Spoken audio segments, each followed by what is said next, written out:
Welcome to the Learning Can't Wait podcast, a Full Mind production. At Full Mind, our vision is to ensure every child has access to an exceptional education. Each episode, we will be joined by pathfinders within and around the education space who are bringing about transformational change on behalf of deserving students. I am your host, Haley Spierbauer. Welcome back, everybody, to the Learning Can't Wait podcast. I have a fellow friend in the online space joining us today. We have Andrew Shean, the Chief Learning Officer at Penn Foster Group. Andy, welcome. Thanks, Haley. I'm pumped to be here. I'm really glad you're here. I think you and I have a lot that we could probably dive into and both feel like we know maybe a little bit about and we'll learn more about when we talk together. But I jumped from Andrew to Andy real quick. Is that That's okay? perfect. No, actually, my friends call me Andy. Haley, call me. Well, see, we're friends. That's what we've established already. Well, Andy, new friend, will you please tell the audience of Learning Can't Wait how you came to be the personal and professional version of yourself? Well, it's funny. I'm like not quite sure I see myself as a professional. Still see myself as like a kid. Yeah. But I'd say like maybe two major events. One was growing up in honestly situational poverty, and my parents were divorced early. I'm first college generation graduate. Neither of my parents at the time had really gone to post-secondary school. And when my parents got divorced, my mom went and got her vocational certificate in nursing. And seeing her go and get like a real profession not only just change our lives like economically, but I saw sort of the transformation in her. And so from like a very early age, to me, like I saw education as like transformational. So that's probably one. Number two is like right out of my doctorate, I kind of had the save the world complex, still sort of do, and was a high school English teacher at a continuation school. And I remember like day one, getting in front of the class and realizing I had like no idea what to do. And it was very scary. And my principal, who to this day is like become a friend, sent me to this guy named Ken Olino, who, if you've seen Dead Poet Society, he's like Robin Williams from that movie. And he would like jump off tables. He had like a megaphone. And for an hour every day, kids who came from like really tough home life felt good about themselves. We used to call his classroom an oasis of hope. And so basically I want to be Ken Olino when I grow up. So like those two moments for me stand out as like what I feel like kind of makes me who I am as a professional for sure. And even as a person. You know, your story about how your mother really painted a picture for you for what education could do and how it could transform a family is a powerful one for me. You know, we talk so often about our school system, what's happening in current events right now, how that impacts education. And I think so many people can relate to what you shared and have stories that are similar. But what I think is really cool about your story is then you yourself became a teacher. You wanted to change the world. You still want to change the world. You know, you're still very much involved in education, maybe not in a brick and mortar school. Tell us a little bit about your work at Penn Foster Group, why I said we have this big connection about online learning and how that has been a through line in continuing your mission, your personal mission professionally. Yeah. So I've been at Penn Foster 4.5 years. And prior to joining, I was the chief academic officer at the National University System. And probably their like claim to fame is they're the largest provider of teacher credentials in the state of California. And I was really passionate about training teachers, developing teachers to be sort of transformational educators. And I had never even heard of Penn Foster at the time. But I was reading this book by Thomas Merton. It's actually like his autobiography. And there's this chapter called True North and then Magnetic North. And when I first started having these conversations with Penn Foster, I finally like understood what magnetic north means. And what really attracted me about Penn Foster is number one, there's no Title IV loans. So it's radically affordable. Vast majority, 99% of our students graduate with zero debt. Number two is it's direct to career aligned. Like think of my mom vocational certificate in nursing. Like it was very clear what the outcome was when she was done. And that's really at the core of Penn Foster Group. You have farm tech, vet tech, medical assistant, like electrician, like you're going to get a radically affordable degree and you're going to get a job. that for me felt very much like a calling. And then, probably the fact that it was at such a huge scale. Penn Foster Group is really large, over 300,000 students. And I'm like a big learning sciences nerd. And so I felt like this was an environment where you could test and learn really quickly. And you could sort of learn from your mistakes, and then you could iterate and scale things that were really effective. And it felt like this like knowledge engineer rich environment. And so it's been a great ride. There is such an emphasis right now on what is going to happen to our K-12 system and our higher ed system. When you hear people worry about the future of this continuum of education, how do you feel? Like, do you have that same level of worry, or do you instead feel optimism? Are you somewhere in between? Yeah, I feel both. So, I mean, I've been worried about K-12 education from the moment I got into it. And, at the time, which I'm not sure it's that different, I was really worried that so much of the curriculum and the education was what I call like trash can learning, right? I had this doctoral professor named Dr. Levine, and he would sort of say, like, so much of education is this didactic, passive learning. Like, students are treated as repositories. The teacher has all the knowledge, dump that knowledge into their brain, they remember it, and then they take the quiz, and then they dump it out at the trash can like a day or two after. That's not great learning. And so I really feel like critical thinking, or even just how to think well, is sometimes missing in what I believe to be is like the key, which is like a real learning experience. I actually think if you made that the focus, some of the big problems would like fade away if students were to come to school and be curious and questioning and wondering and have some kind of skepticism about all the information that's being fed to them from many sources, many of which have bias. Like, I think that would go a long way. And I still don't see that to this day. That worries me. I think outside of all the noise with the administration and all the regulations and stuff that are happening, I think what I'm most optimistic about is that, like, I believe in fundamentally like being hopeful. And I think educators at their best are sources of inspiration and are fundamentally hopeful and have seen tough times in the past. And I just believe like in the angels of our better nature. Like, I believe that the vast majority of people who get into education do so because they want to make a difference. And it's going to sound cheesy, but like in the greater ethos of thing, I just believe that wins. Like, that prevails. Somehow, Yes. some way, we're going to win. I love that.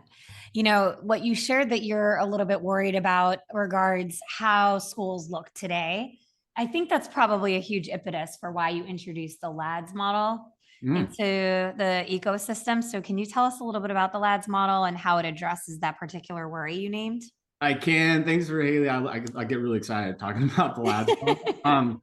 So wow, like a year and a half ago, our new CEO, who I'm not just giving him a compliment because he's all of our bosses, but Kermit Cook joined Penn Foster. He's an outstanding CEO, and he sort of challenged me and the team with doubling the completion rates, which is not a nothing burger. It was like, oh gosh, this is really exciting, and how are we going to do it? So a group of us got together, kind of key leaders in our organization, many of whom, PhDs in education and curriculum, and are all sort of learning sciences nerds. And we spent a lot of time thinking of like, okay, we've for so long talked about, I talked about like the lack of critical thinking in education writ large. In online learning, I'd say sometimes it's even worse. Like long scrolling of text, sort of worthless multiple choice quizzes, like just really boring rote learning. And so we're like, let's be different. Let's do this right. What if we were as good as the online commercials? What if like our learning experience was as good as the online commercials? And so we sort of opened up our old books and reflected on our own experiences, and we came up with what we now call the LADS model, which, by the way, like every educator loves their acronym. It's funny that LADS could also spell salad. We didn't go with that. Um, so what's LAD? So LAD stands for, the L is learner centered. So think about how students feel, right? That's really important. The first A is for situated authentic learning. And if you're a learning science nerd, think like Seymour Papert. which is like students need to do real life application situated in a context that they see how the learning is relative to what eventually they want to do. That's the A. The second A is active. So you sort of talked about like the antithesis of that, which is didactic, passive learning. Active learning is the opposite. The best way to achieve a true active learning environment is through really creative assessments, right? Assessments on a spectrum where you're thinking of it more as like a GPS device as opposed to an autopsy, right? Like that's the active. The D is differentiated. Students learn differently. Students that come to school at different levels. So how do you differentiate the learning experience in ways in which you're more personalizing the learning? And then finally, the S is skill-based. Students need to have direct connection with the why behind what they're learning, and skills often do a good job of that. So that's the LADS framework. We built out a couple pilots with this model in place. We tested it. The results were outstanding. 20% gain in completion. We did a research grant. We brought in a professor from SMU from the data sciences to sort of throw shade at our data, like Yeah. tell us we're not drinking our own Kool-Aid. And of course, there's questions, but ultimately, yeah, the treatment is having an effect. And so we spent the last year going big and scaling LADS, in our top verticals. So that's LADS. So, Andy, I'm going to play the online learning skeptic. You Mm-hmm. know, I'm not. But, Yep. Andy, what do you mean these things can be hands on? What do you mean the kids can get really involved with it? They're just sitting behind a computer. Yeah. So I honestly think there is a fair skepticism to how do you do true situated authentic learning online. So let me just own that, right? Like I think if you said, Andy, what's the most optimal learning model? I say apprentice. Like you want to really learn how to be a great teacher, like think about my story. Like go sit in Ken Olino's room Right. and just model him for 6 months. It's probably better than Yeah. getting a PhD in education. So I hear you. Let me go give you though an example or two that I think paints a picture of what we're talking about. So our pilot course was in our dental assistant program. And so one of the lessons was getting familiar with what's around like the dental office. And Mm-hmm. so instead of like reading about that in a textbook and like answering questions, we created a simulation where the student is acting as if they're in the office and they're having to like make decisions. Should that go here? What's that about? And they're very actively engaged. They're making decisions. And again, they're not like ideally, optimally in the office with the dentist, like learning this, but to do this at scale, radically affordably, to me, this is like a good second place. Thanks for winning me over and for humbly acknowledging where the fault lines are. As you said a moment ago when you talked about doing this research and bringing in a third party to evaluate your work, it is important to stand up on a stage and say like everything's not perfect. Like if you say it is, you're probably doing it wrong. Yeah, 100%. Yeah, and we need to like constantly be a little bit of like reflective and skeptical. But Yeah. I will say though, Haley, for some of our main verticals, there is externships. So what we try to do is prepare you in the scaled, affordable online way and really get you to the point where you're ready to do the real thing. And then we give you the chance to do the real thing in externships. For example, our veterinary technician program has 2 externships as part of the program, not just one. So we do real hands-on experiences complemented by this like online situated authentic learning, like through scenarios. Mm-hmm. Mm-hmm. Yeah. Thanks for adding that color. Uh, when I think a little bit about the effort it takes to implement a new framework and evaluate that framework and scale that framework, all while keeping things low cost, a word that comes to mind is like is equity, and how because you all are focused on doing better for kids and keeping costs affordable, that must be a central part of your team's mission and organization. Can you talk about how that shows up in your practice? Yeah, I mean, I'd say like so much of why we are radically affordable is because we want to be equitable and accessible to all, especially people who come from environments like I came from, like where maybe your dad's not there every day.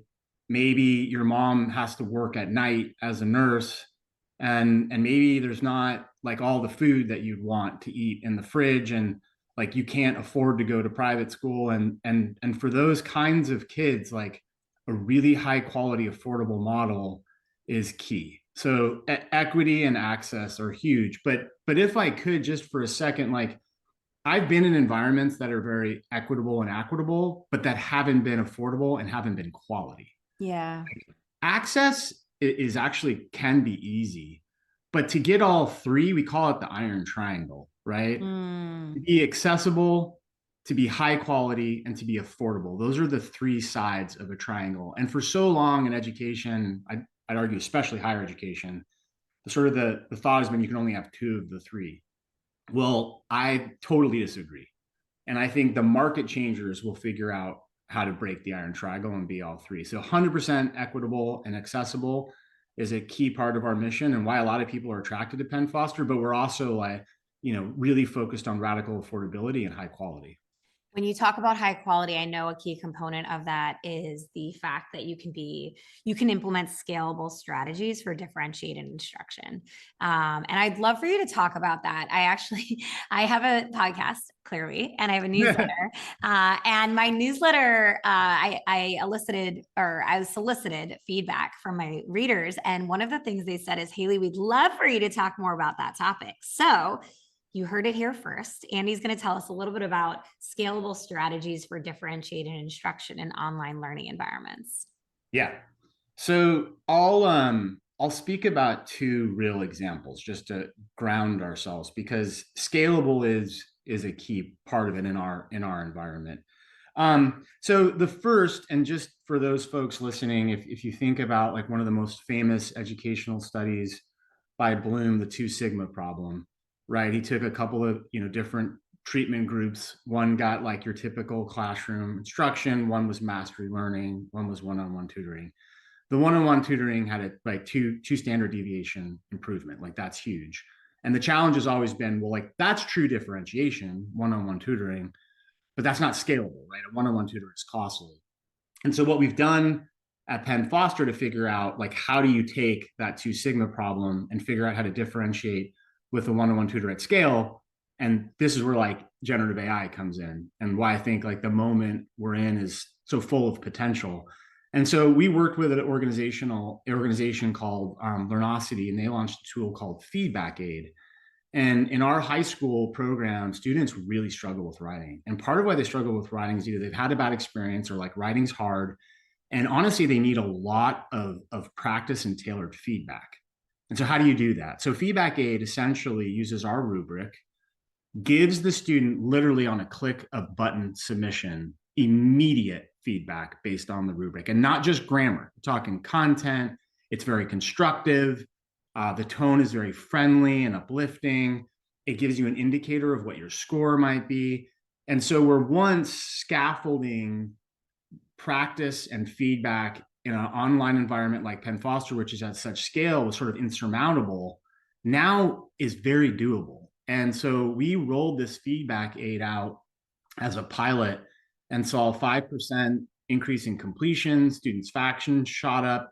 We saw students like submitting, editing, and iterating, and submitting and editing and iterating like tons, which to me is like they're practicing and they're getting feedback. That's what writing is all about. As a former high school English teacher for at-risk kids, I can tell you like that's the key unlock outside of like something worth writing about. But so that's one example, right? Using generative AI to scaffold automated practice and feedback in a really uplifting, constructive way. Like that's one really great example, I think, of a scaled strategy for differentiation. The second is another partner, which called ReadSpeaker. And what ReadSpeaker does is it takes all of the text, all of the video, really all of the content, and it turns it into an audio format. Now, that audio format can be sped up, it can be slowed down, it can be in your native language.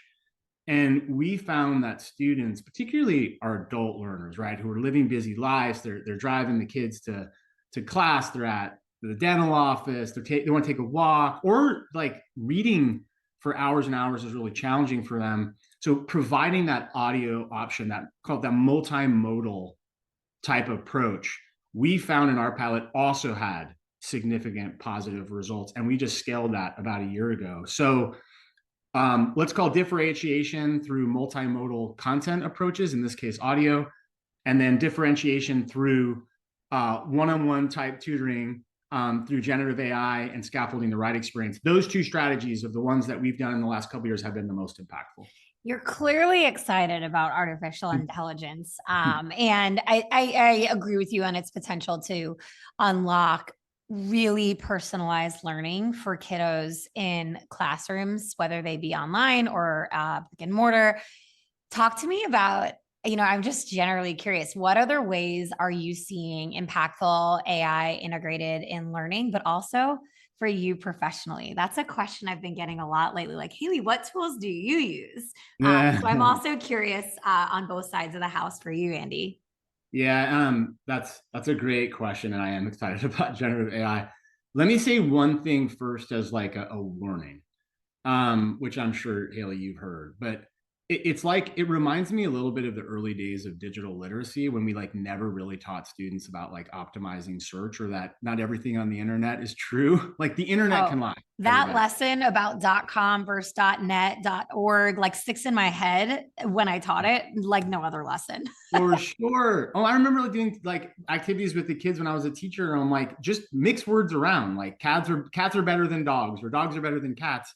And how you phrase things is what the algorithm and the search spits out. So basically, you're not being told 100% the truth, or Yeah. search is paid for, blah, blah, blah. So, like, I think first and foremost, we need to do a really good job, and I'm going to connect it with critical thinking, making sure that students are using any tool, but especially with generative AI, that they have a little bit of like reflective skepticism or like a BS detector.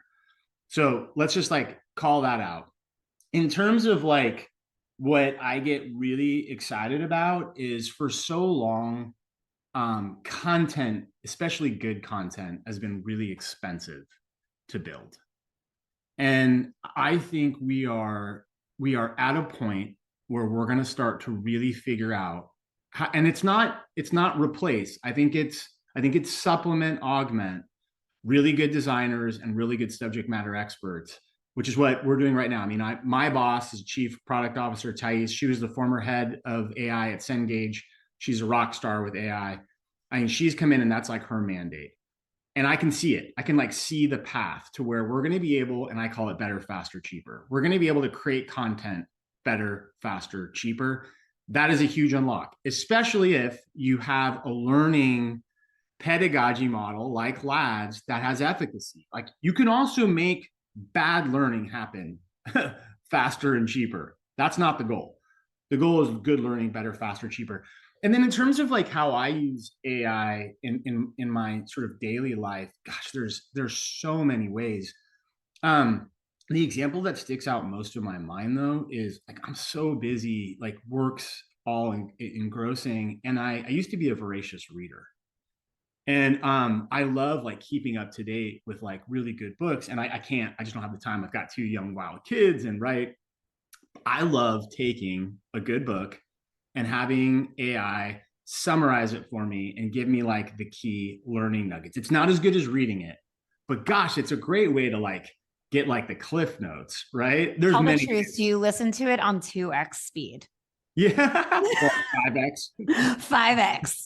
I mean, I listen, I have two little wild kids as well. So I completely understand the like limited resource that time is in our lives. I didn't think of that use case.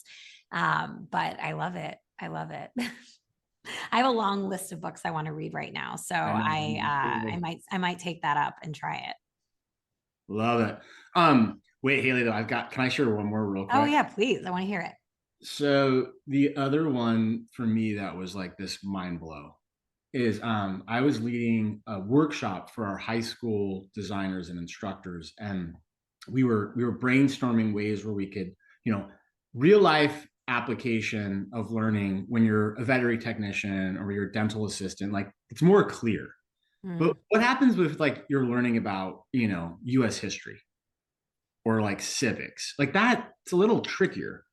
So we were like, okay, what's real life application look like in those kinds of general education courses? And it was like we were wrestling with it, and we're like, okay, let's use AI. Let's come up with like an idea. Let's give a really good prompt and let's see what AI comes up with. It was incredible.